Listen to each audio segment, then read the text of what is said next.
Bienvenue à cette édition d'information sur BSC TV. Mesdames, Messieurs, l'essentiel de titres. Lancement ce mardi 4 juillet 2017 de la campagne de prise en charge d'enfants souffrant d'hydrocéphalie et de spina bifida par la première dame de la RDC, Marie-Olive Lembe-Kabila.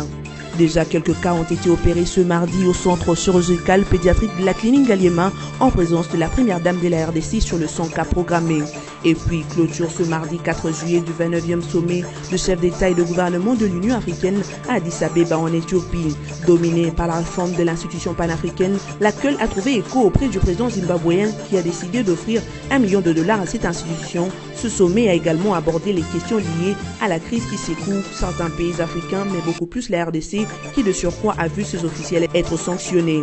Et enfin, en sport, Chiko Mukeba Katotolo a été nommé à la tête de la sélection locale des léopards de la RDC par la FECOFA. Adjoint de Florent Ibenge lors du CHAN Rwanda 2016 et entraîneur actuel de Sa Majesté Sangabalende, Chiko Mukeba a déjà transmis à la FECOFA la liste de 34 joueurs présélectionnés pour les éliminatoires du CHAN Kenya 2018. Marie-Olive Lembe-Kabila a lancé ce mardi 4 juillet la campagne de prise en charge d'enfants souffrant d'hydrocéphalie et de spina bifida au centre chirurgical pédiatrique de la clinique de Ngaliema. Patronnée par la première dame de la RDC, cette campagne lancée ce mardi 4 juillet ira jusqu'au vendredi 7 juillet 2017 avec 100 patients programmés qui seront pris en charge par groupe de 20. Déjà, quelques cas ont été opérés ce mardi en présence de Marie-Olive Lembe-Kabila qui a exhorté les femmes à nourrir leurs enfants avec beaucoup de légumes. Et à elle d'ajouter que ces femmes doivent également en prendre pendant la période de grossesse pour éviter de cas de malformation natale. Soucieuse de voir cette œuvre de charité se poursuivre dans le jour qui viennent, l'épouse du chef de l'État congolais a émis le vœu de voir la prochaine première dame de la RDC aider le plus vulnérable. Le tribunal militaire de garnison de Kananga, siégeant au premier degré en matière répressive en audience foraine, a examiné le lundi 3 juillet dernier l'infraction de crime de guerre par meurtre et crime contre l'humanité. Ce, dans l'affaire qui oppose le ministère public au militaire Kamina Sampou, accusé d'avoir assassiné en mars dernier 2 experts de l'ONU, à savoir l'américain Michael Sharp et la suédoise Zaida Catalan. De son côté, la partie de défense adverse a, dans un débat sans complaisance, demandé que l'infraction en examen soit requalifiée avant de renvoyer les 4 prévenus devant un juge compétent. Ce, vu qu'il n'existait ni état de siège, ni zone opérationnelle dans les Kasaï le 12 mars 2017, jour de l'assassinat de 2 experts onusiens et leurs compagnons congolais. Aujourd'hui, nous nous sommes attelés à décortiquer l'instruction au fond sur les crimes contre l'humanité, c'est-à-dire ces meurtres-là comme crimes contre l'humanité. Mais il s'est révélé des incidents de procédure. On est revenu encore sur le problème de la compétence du juge et sur la nécessité de requalifier parce que la même infraction a été plusieurs fois répétée par le ministère public. Et le prévenu se voit poser la question de la même mort ou le même meurtre plusieurs fois. En attendant de voir si cette requête pourrait être prise en compte, l'instruction de tous les prévenus s'est poursuivie ce mardi 4 juillet 2017 pour établir l'implication ou non de présumés prévenus. Le président de l'Union pour la nation congolaise s'est dit être non partant dans la course à la présidence du Conseil national des suivis de l'accord du 31 décembre 2016. Selon le secrétaire national de l'UNC, Alain Baya, qui a livré cette information, c'est dans une lettre adressée lundi 3 juillet 2017 au président du Sénat et de l'Assemblée nationale que Vital Kamerhe a dénoncé la violation de l'accord du 31 décembre 2016, renonçant ainsi à la course au poste de président du CNSA.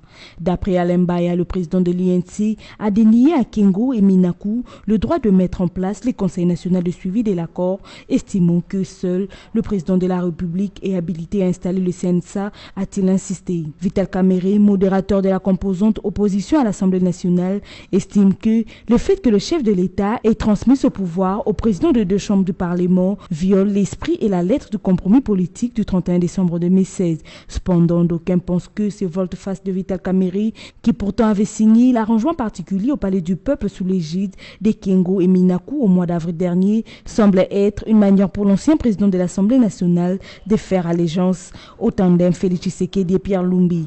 Sinon, ici est de signaler que le secrétaire national de l'UNC a déclaré que les démarches sont en cours pour le rapprochement entre son parti UNC et le Rassemblement. Clôture ce mardi 4 juillet de l'examen de fin d'études primaires édition 2017 dans la province du Kasaï central. C'est depuis lundi 3 juillet dernier que les élèves finalistes du primaire ont débuté dans cette partie du territoire congolais leurs épreuves d'évaluation qui avaient été retardées suite à l'insécurité causée par les milices Kamuna Nsapu. D'après les statistiques données par la direction provinciale de l'enseignement primaire, secondaire et professionnel, cet examen concernait 61 203 élèves, dont 26 138 filles et 35 065 garçons. Ce dernier était reparti dans 240 centres aménagés pour la tenue de ces épreuves d'évaluation prévues pour 2 jours. Cependant, dans quelques centres parmi les 18 que compte la sous-division de Kananga 2, l'examen s'est bien déroulé, tel que le confirme la sœur directrice d'une école qui affirme avoir accueilli tous les finalistes, même les plus vulnérables. Je suis ravie parce que je ne m'y attendais pas aussi. Compte tenu de tout ce qu'il y a eu dans notre province du Kasaï central, les examens étaient prévus pour le mois passé. On nous a demandé à ce qu'on puisse un peu accompagner les élèves afin qu'ils puissent terminer les programmes. C'est ainsi qu'aujourd'hui et hier, les enfants ont présenté les examens de TENAFEP. C'est dans une ambiance collective que les finalistes du primaire ont clôturé cette session de preuve de fin d'études primaires en espérant réussir pour accéder au secondaire et plus tard devenir l'élite de la RDC. Les députés provinciaux de la province du Kwilu, membres de la majorité présidentielle, ne soutiennent pas la motion de défiance initiée à l'encontre du gouverneur Godel Kinyoka. Évoquant la mauvaise gestion de la province, un groupe de députés provinciaux de l'opposition avait déposé le 24 mai dernier une motion de défiance contre le numéro 1 de la province.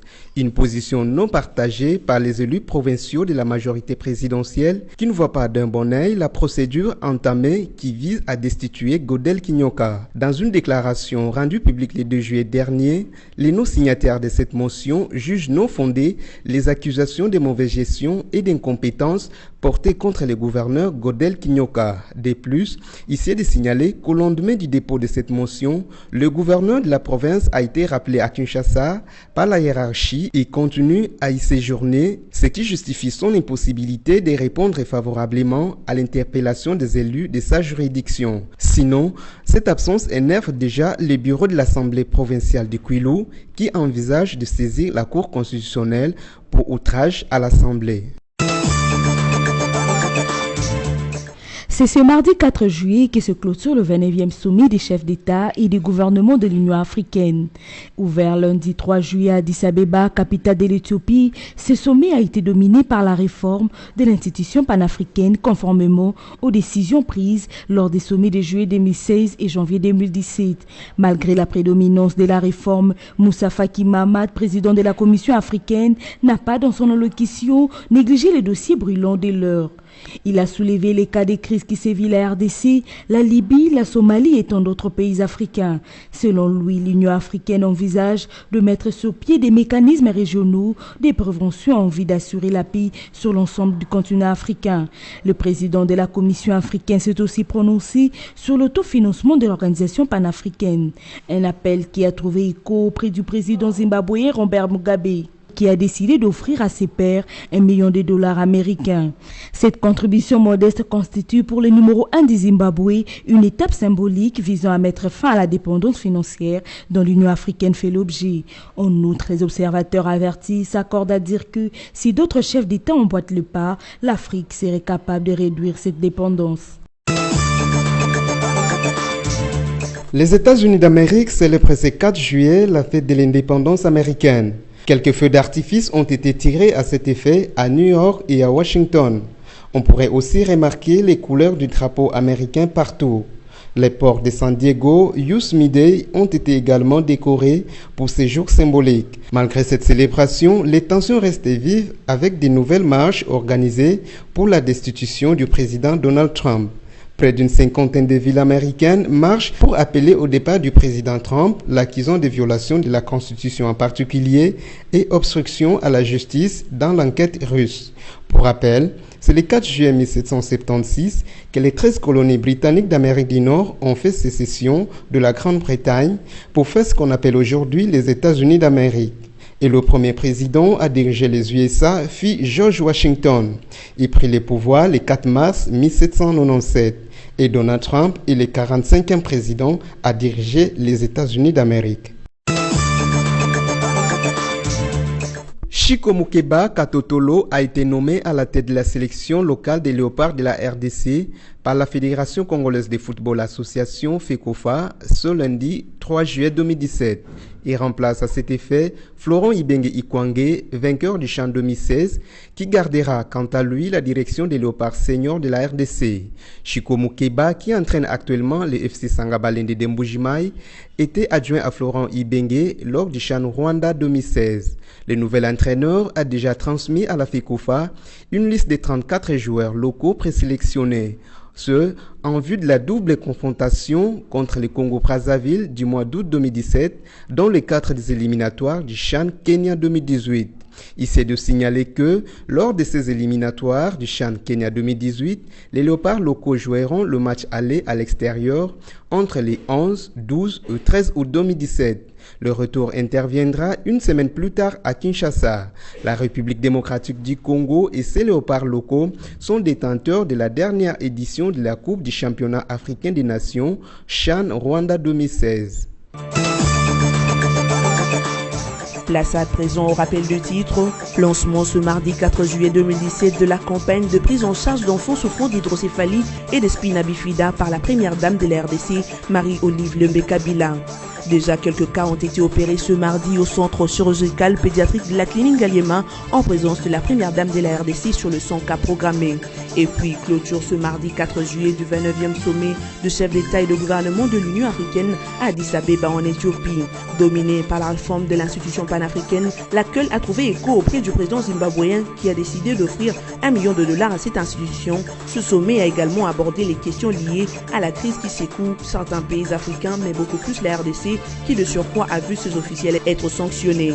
Et enfin, en sport, Chico Mukeba Katotolo a été nommé à la tête de la sélection locale des Léopards de la RDC par la FECOFA. Adjoint de Florent Ibenge lors du CHAN Rwanda 2016 et entraîneur actuel de Sa Majesté Sangabalende, Chico Mukeba a déjà transmis à la FECOFA la liste de 34 joueurs présélectionnés pour les éliminatoires du CHAN Kenya 2018. C'en est fini pour cette édition d'information. Merci de votre fidélité accordée à la rédaction de BSC TV.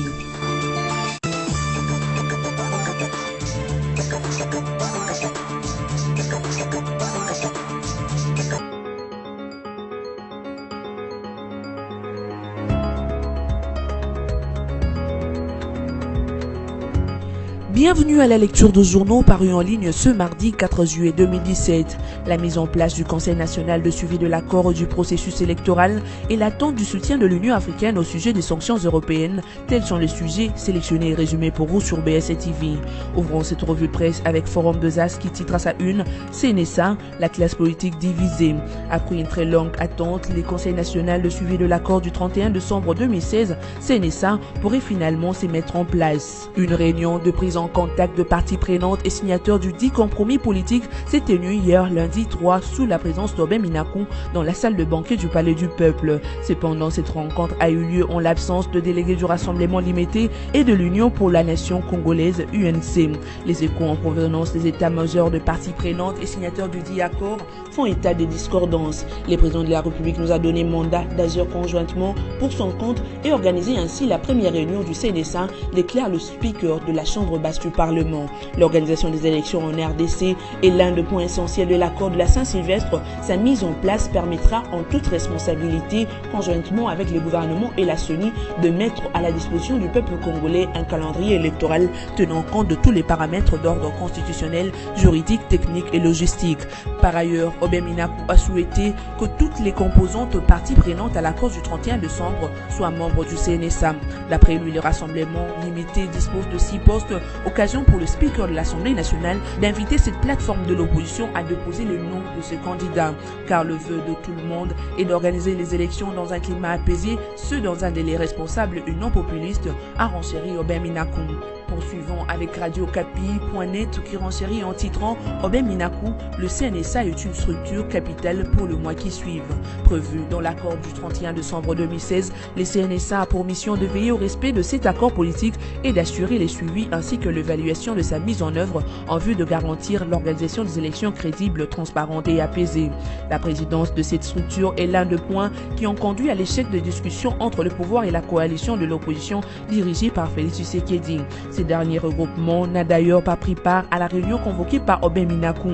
Les délégués de l'UNC et notre parti de l'opposition dirigé par Vital Kamerhe ne se sont pas non plus présentés. Aubin Minakou a annoncé que la première réunion du CNSA aura lieu au retour au pays du président du Sénat. Au cours de cette réunion, il sera notamment question de la désignation par consensus du président du CNSA, de la présentation de membres du bureau, de l'installation du bureau définitif ainsi que de l'élaboration du règlement intérieur provisoire. Le CNSA est l'une des dispositions prévues dans l'accord du 31 décembre 2016 signé par l'opposition et le pouvoir pour co-gérer le pays pendant la transition qui doit aboutir à l'élection du nouveau président de la République avant la fin de cette année. Bouclons cette revue de presse avec les sites d'information actualité.cd qui rapporte sanctions européennes. La RDC attend ce mardi la suite de sa demande de soutien auprès de l'UA.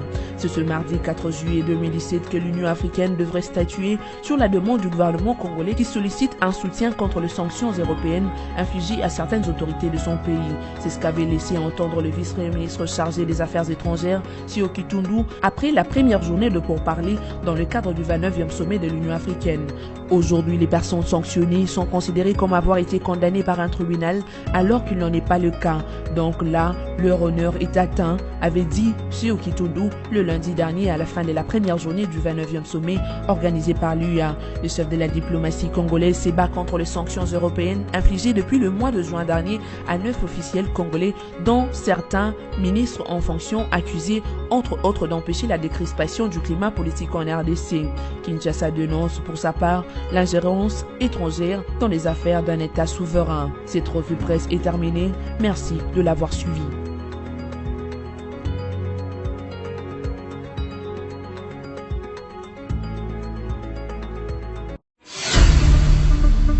Congo Panorama, votre magazine d'actualité est de nouveau dans vos bacs, dans sa 24e édition, toujours aussi riche que diversifiée. Découvrez nos rubriques telles que la coopération et la diplomatie avec Joseph Kabila et Al-Sisi qui renforcent l'axe Kinshasa-Le Caire. La CIRGL fait bloc avec Kinshasa contre le terrorisme et les groupes armés. Économie et finances, le FPI cimente son partenariat avec la FEC. Henri Avmoulang stimule les opérateurs économiques de l'Est. Société, premières opérations à cœur ouvert réussies à Kinshasa. Sonas, Carole Aguito loue les efforts du personnel féminin. Congo Panorama, c'est surtout la une. Kabila pacifie le Kasaï. Votre magazine revient sur toute la tournée du chef de l'État dans le Kasaï pour la consolidation de la paix et le réconfort des populations éplorées. Découvrez également notre dossier élections. Élections, c'est parti. Ou encore les avis encourageants de l'OIF sur la CENI. Kabila, droit dans ses bottes. Infrastructure, la voirie de Kinshasa en pleine cure de réhabilitation avec l'OVD qui fluidifie la circulation et la CGT à fond sur les grands axes. En politique, élections apaisées, le garant s'est assumé. Joseph Kabila, les élections auront bel et bien lieu. Enfin, l'éditorial de Congo Panorama 24 avec Yvo Ramazani. Il a palpé. L'éditorialiste revisite le parcours pacificateur du président de la République et constate qu'à chaque menace contre la paix, il s'est toujours rendu à la rencontre des populations pour écouter et apporter des solutions. Et la situation au Kasaï n'a pas fait exception. Congo Panorama, s'investir pour un Congo émergent. Congo Panorama, toute l'actualité à votre portée.